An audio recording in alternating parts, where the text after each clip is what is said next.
ನಮಸ್ಕಾರ ವೀಕ್ಷಕರೇ. ರಾಮಾಯಣ ತುಂಬ ಸಲ ಓದಿರ್ತೀರಾ, ಇನ್ನು ಮಹಾಭಾರತನೂ ಎಷ್ಟೋ ಸಲ ನಾವು ಕೇಳಿರ್ತೀವಿ. ಅಲ್ಲಿ ಇಲ್ಲಿ ಕಥೆಗಳು ನೂರೆಂಟು ಹೇಳ್ತಾ ಇರುತ್ತೆ. ಇನ್ನು ಸಣ್ಣದಾಗಿ ಮಹಾಭಾರತದ ಮೇಲೆ ರಾಮಾಯಣದ ಮೇಲೆ ಎಷ್ಟೆಷ್ಟೋ ಬುಕ್ಗಳನ್ನ ಬರೆದಿರ್ತಾರೆ. ಅದರ ಆಧಾರದ ಮೇಲೆ ನಾವು ರಾಮಾಯಣ ಹೀಗಿತ್ತೇನೋ, ಮಹಾಭಾರತ ಹೀಗಿತ್ತೇನೋ, ರಾಮನ ಪರಿಸ್ಥಿತಿ ಈ ಥರ ಇತ್ತೇನೋ, ಇನ್ನು ಕೈಕೆ ಯಾವ ಥರದವರು, ಮಂಥರೆ ಏನು ಮಾಡಿದ್ಲು, ದಶರಥನ ಪರಿಸ್ಥಿತಿ ಯಾವ ಥರ ಇತ್ತು ಅಂತ ಮಾತಾಡಿರ್ತೀವಿ. ನಮಗೆ ರಾಮಾಯಣ ಇರೋ ರಾಮಾಯಣಗಳೆಲ್ಲ ಓದಿದಾಗ ಅದ್ರ ಜೊತೆಗೆ ಇನ್ನು ಬೇರೆ ಅಲ್ಲಿ ಇಲ್ಲಿ ಕುತ್ಕೊಂಡು ಕತೆಗಳನ್ನ ಕೇಳುವಾಗ ಎಷ್ಟೋ ಜನ ಪುರಾಣಗಳಲ್ಲಿರುವಂಥ ಕತೆಗಳನ್ನ ಹೇಳ್ತಾರೆ ಬಿಡಿ.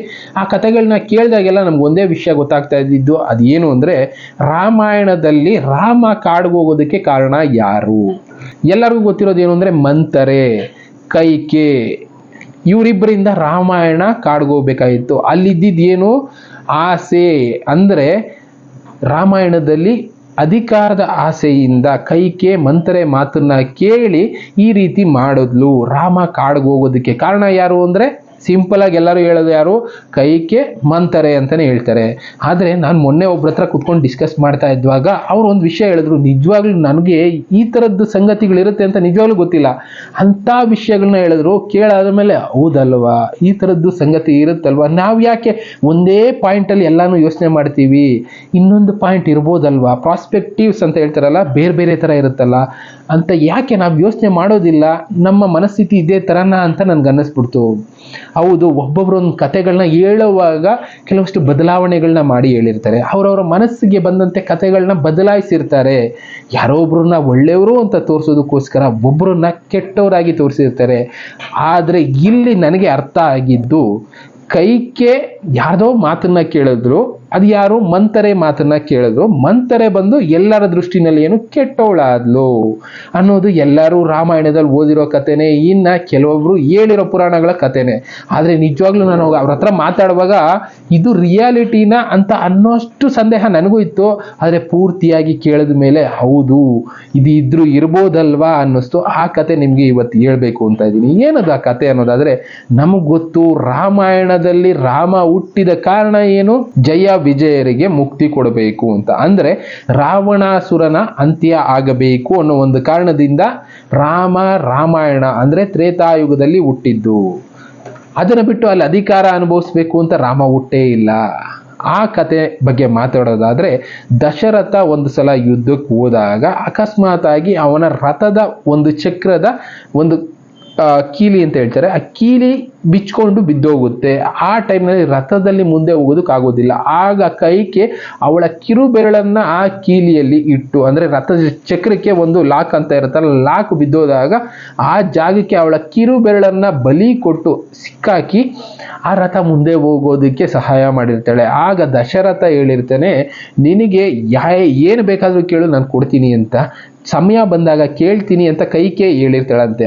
ಆ ಮಾತನ್ನ ಬಳಸ್ಕೊಂಡಂತ ಕೈಕೆ ರಾಮನ ಕಾಡ್ಗಟ್ಟಿದ್ಲು. ಭರತನಿಗೆ ಅಲ್ಲಿ ಅಧಿಕಾರ ಕೊಡಿಸ್ಬೇಕು ಅಂತ ಈ ಪ್ರಾಮಿಸ್ನ ಬಳಸ್ಕೊಂಡು ಕೈಕೆ ಈ ತರ ಕೆಲಸ ಮಾಡಿದ್ಲು ಅಂತ ನಮಗೆ ಕತೆ ಗೊತ್ತಿರೋದೆ. ಆದರೆ ಅದರ ಇನ್ನೊಂದು ಅರ್ಥ ಇತ್ತಂತೆ. ಮಂಥರೆ, ರಾಮಾಯಣದಲ್ಲಿ ಮಂಥರೆ ಪಾತ್ರ ತುಂಬಾ ದೊಡ್ಡದಿದೆ ಬಿಡಿ. ಈ ಮಂಥರೆ ಬಂದು ಕೈಕೆಯ ಸೇವಕಿಯಾಗಿ ಅರಮನೆಗೆ ಬರ್ತಾಳೆ, ದಶರಥನ ಅರಮನೆಗೆ.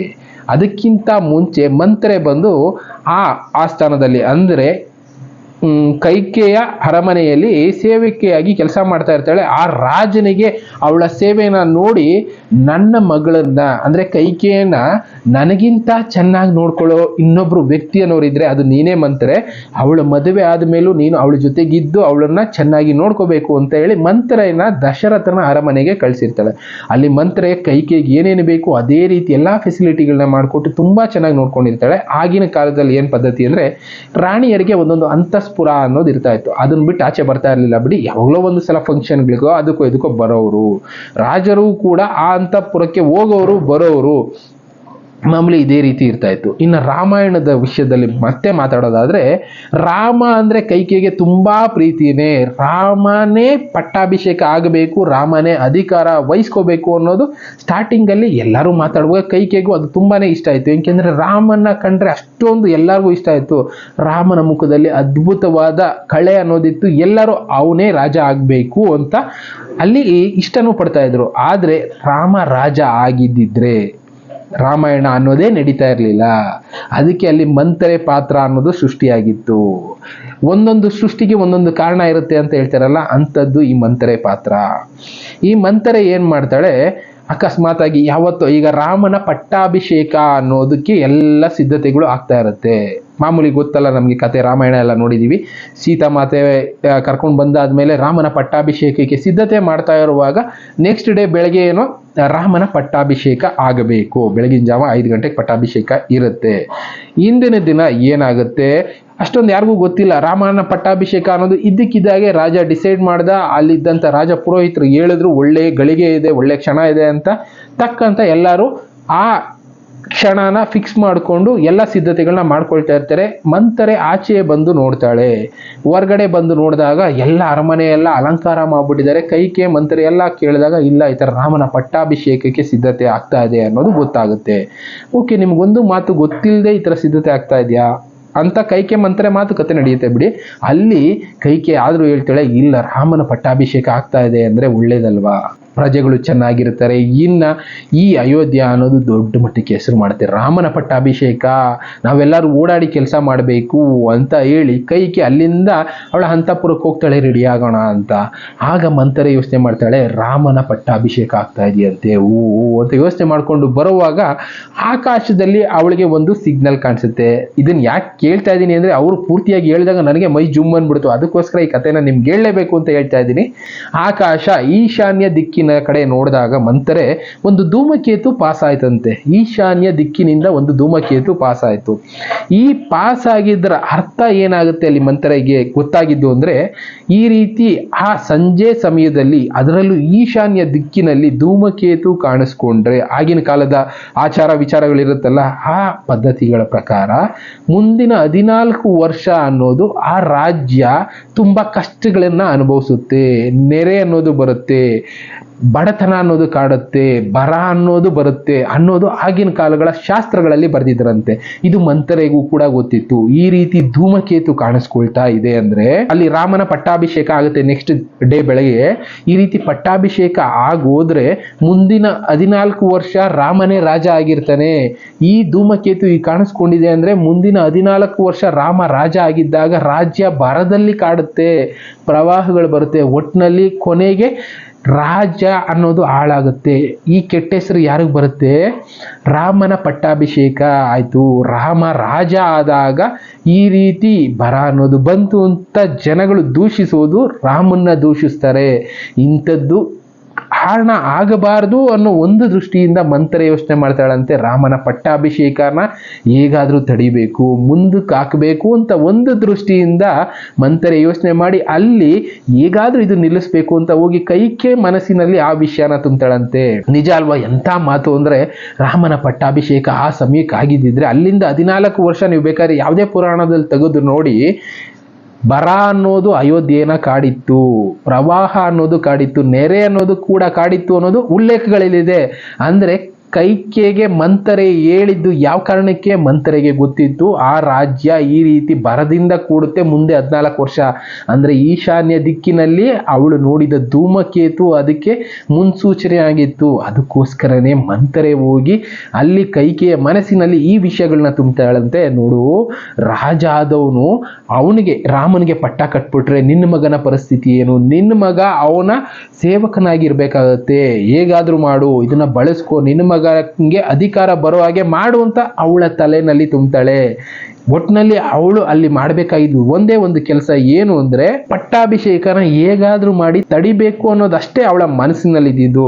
ಅದಕ್ಕೋಸ್ಕರ ಏನೇನೋ ವಿಷಯಗಳನ್ನ ಮಂಥರೆ ಕೈಕೆ ತಲೆನಲ್ಲಿ ತುಂಬಿದ್ಲು. ಒಟ್ಟಿನಲ್ಲಿ ಇಲ್ಲಿ ಅರ್ಥ ಆಗೋದೇನು, ಅವಳು ಮಾಡಬೇಕಾಗಿದ್ದು ಒಳ್ಳೆ ಕೆಲಸ, ರಾಮನಿಗೆ ಕೆಟ್ಟ ಹೆಸರು ಬರಬಾರ್ದು ಅನ್ನೋದು ಒಳ್ಳೆ ಕೆಲಸ ಅವಳು ಮಾಡಬೇಕಾಯ್ತು. ಇನ್ನ ನಮಗೆ ಗೊತ್ತಿಲ್ಲದಿರೋ ಅಗೋಚರ ಶಕ್ತಿಗಳು ನಮ್ಮ ಕೈಲಿ ಕೆಲಸ ಮಾಡಿಸ್ತಾ ಇರ್ತವೆ ಅಂತ ನಂಬ್ತೀವಲ್ಲ, ಅದೇ ರೀತಿ ರಾಮನ ಪಟ್ಟಾಭಿಷೇಕ ಆಗೋಯ್ತು ಅಂತ ಇಟ್ಕೊಳ್ಳಿ. ರಾಮ ಏನ್ ಮಾಡ್ತಾ ಇದ್ದ? ರಾಜ್ಯ ಆಳ್ಕೊಂಡು ಅದೇ ಜಾಗದಲ್ಲಿ ಇರ್ತಾ ಇದ್ದ. ಆಗೇನಾಗಿರೋದು, ರಾಮ ವನವಾಸಕ್ಕೂ ಬರ್ತಾ ಇರ್ಲಿಲ್ಲ, ಅಲ್ಲಿ ಸೀತೆ ಕಿಡ್ನಾಪು ಆಗ್ತಾ ಇರ್ಲಿಲ್ಲ, ರಾವಣನ ಜೊತೆ ಯುದ್ಧನೂ ಆಗ್ತಾ ಇರ್ಲಿಲ್ಲ. ಒಟ್ಟಿನಲ್ಲಿ ರಾಮಾಯಣನೇ ನಡೀತಾ ಇರ್ಲಿಲ್ಲ. ರಾಮಾಯಣ ನಡಿಬೇಕು ಅಂದರೆ ಮಂಥರೆ ಈ ಕೆಲಸ ಮಾಡಲೇಬೇಕಾಗಿತ್ತು. ಅದಕ್ಕೋಸ್ಕರನೇ ಮಂಥರೆಯ ಜನ್ಮ ಅನ್ನೋದಾಗಿತ್ತು. ನಾವು ಅನ್ಕೊಂಡಿರೋದೇನು ಮಂಥರೆ ಕೆಟ್ಟವಳು ರಾಮನ್ನ ಕಾಡಿಗೆ ಕಳಿಸಿದ್ಲು ಅಂತ. ಆದರೆ ನಿಜವಾದ ಅರ್ಥ ನಾವು ತಿಳ್ಕೊಬೇಕಾದ್ರೆ ತುಂಬ ಇರುತ್ತೆ ಅನ್ನೋದು ಈ ಕತೆ ಕೇಳಿದ್ಮೇಲೆ ನಿಜವಾಗ್ಲೂ ನನಗೆ ಅರ್ಥ ಆಯಿತು. ಅಲ್ಲಿ ಮಂಥರೆ ಮಾಡಿದ ಒಳ್ಳೆ ಕೆಲಸ ಏನು, ರಾಮನ ಪಟ್ಟಾಭಿಷೇಕದಿಂದ ಬರುತ್ತೆ, ರಾಮನಿಗೆ ಕೆಟ್ಟ ಹೆಸರು ಬರುತ್ತೆ, ಅದು ತಡಿಬೇಕು ಅಂತ ಹೇಳಿ ಒಟ್ಟಿನಲ್ಲಿ ಆ ಕಾನ್ವರ್ಸೇಷನಿಂದ ಕೈಕೆ ಹೋಗಿ ದಶರಥನ ಬಳಿ ಈ ರೀತಿ ವರ ಕೇಳಿದ್ಲಲ್ಲ, ಆಗ ಆ ವರನ ಬಳಸ್ಕೊಂಡು ರಾಮನ ಪಟ್ಟಾಭಿಷೇಕ ನಿಲ್ಲಬೇಕು.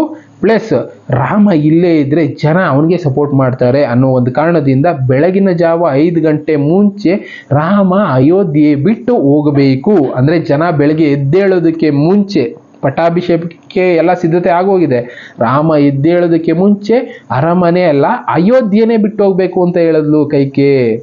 ಇದೇ ಕಾರಣಕ್ಕೆ ರಾಮ ಬೆಳಗಿನ ಜಾವ 3 ಗಂಟೆಗೋ 4 ಗಂಟೆ ಸುಮಾರಿನಲ್ಲಿ ಅರಮನೆ ಬಿಟ್ಟು ಅಯೋಧ್ಯೆ ಬಿಟ್ಟು ಕಾಡಿಗೆ ಹೋದ ಅಂತಾನೆ ಕಥೆಗಳು ಹೇಳೋದು. ಒಟ್ಟಿನಲ್ಲಿ ನಾವಿಲ್ಲಿ ಅರ್ಥ ಮಾಡ್ಕೋಬೇಕಾಗಿರೋದೇನು, ಮಂಥರೆ ಕೆಟ್ಟವಳಲ್ಲ. ಅವಳು ಮಾಡಿದ್ದ ಕಾರಣ ಬಂದು ಕೆಲವಷ್ಟು ಶಕ್ತಿಗಳು ಆ ಕೆಲಸನ ಮಾಡಿಸುತ್ತೆ. ಆ ಕೆಲಸ ಮಾಡಿಸ್ಲಿಲ್ಲ ಅಂದಿದ್ರೆ ರಾಮಾಯಣ ನಡೀತಾ ಇರಲಿಲ್ಲ, ರಾಮನಿಗೆ ಕೆಟ್ಟ ಹೆಸರು ಬಂದಿರೋದು. ಒಟ್ಟಿನಲ್ಲಿ ಇಲ್ಲಿ ಮಂಥರೆ ಮಾಡಿದ್ದು ಒಳ್ಳೆ ಕೆಲಸನ ಕೆಟ್ಟ ಕೆಲಸನ ನೀವೇ ಅರ್ಥ ಮಾಡ್ಕೋಬೇಕು. ಇದನ್ನೇ ನಾನು ಯಾಕೆ ಹೇಳ್ಬೇಕು ಅನ್ಕೊಂಡೆ ಈ ವಿಷಯನ ಅಂದರೆ, ಒಬ್ಬೊಬ್ಬರು ಒಂದೊಂದು ಕಥೆಗಳನ್ನ ಅವ್ರವ್ರ ಮನಸ್ಸಿಗೆ ಬಂದಂಗೆ ಬರ್ಕೊಂಡಿರ್ತೀವಿ.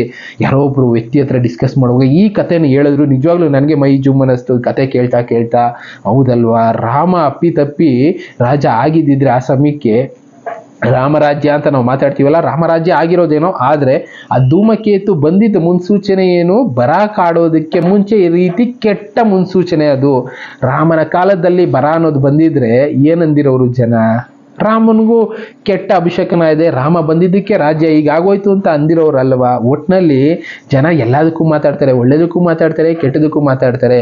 ಅದನ್ನು ಬದಲಾಯಿಸಿ ಹೇಳೋದು ಯಾವ ಥರ ಇರುತ್ತೆ ಅನ್ನೋದನ್ನ ನಾವು ಅರ್ಥ ಮಾಡ್ಕೋಬೇಕು. ಇಂಥ ವಿಷಯಗಳು ತುಂಬಾನೇ ಇರುತ್ತೆ. ನಾವು ಯಾವುದೋ ಕಥೆನ ಓದ್ಬಿಟ್ಟು ಅದೇ ಸತ್ಯ ಅನ್ಕೊಂಡಿರ್ತೀವಿ, ಆದರೆ ಅದರಲ್ಲಿ ಮೂಲ ಬೇರೆ ಇರ್ಬೋದೇನೋ, ಅದನ್ನೇ ಹೇಳಿದ್ವು. ಒಬ್ಬೊಬ್ರು ಅವರ ಮನಸ್ಸಿಗೆ ಅನುಸಾರ ಕಥೆಗಳನ್ನ ಬರೆದಿರ್ತಾರೆ. ಒಟ್ಟಿನಲ್ಲಿ ಇಂಥ ವಿಷಯಗಳನ್ನ ಅರ್ಥ ಮಾಡ್ಕೊಳ್ಳಿ, ತಿಳ್ಕೊಳ್ಳಿ, ಒಂದು 4 ಜನ ತಿಳಿಸಿ ಒಳ್ಳೇದು ಯಾವುದು ಕೆಟ್ಟದ್ದು ಯಾವುದು ಅಂತ. ರಾಮಾಯಣದಲ್ಲಿ ಮಂಥರೆ ಒಳ್ಳೆಯವಳು, ಅವಳು ಮಾಡಿದ್ದ ಕೆಲಸದಿಂದ ಮಾತ್ರ ರಾಮಾಯಣ ಅನ್ನೋದಾಯ್ತು. ರಾಮನಿಗೆ ಅಂತ ಪುರುಷೋತ್ತಮ ಅನ್ನೋ ಹೆಸರು ಬಂತು, ರಾಮ ರಾಜ್ಯ ಅಂತ ಹೆಸರು ಮಾಡ್ತು. ಮಂಥರೆ ಆ ಕೆಲಸ ಮಾಡಲಿಲ್ಲ ಅಂದರೆ ರಾಮನಿಗೆ ರಾಮರಾಜ್ಯನೂ ಇರ್ತಾ ಇರಲಿಲ್ಲ, ಪುರುಷೋತ್ತಮ ಅನ್ನೋ ಹೆಸರು ಇರ್ತಾ ಇತ್ತೋ ಇಲ್ವೋ.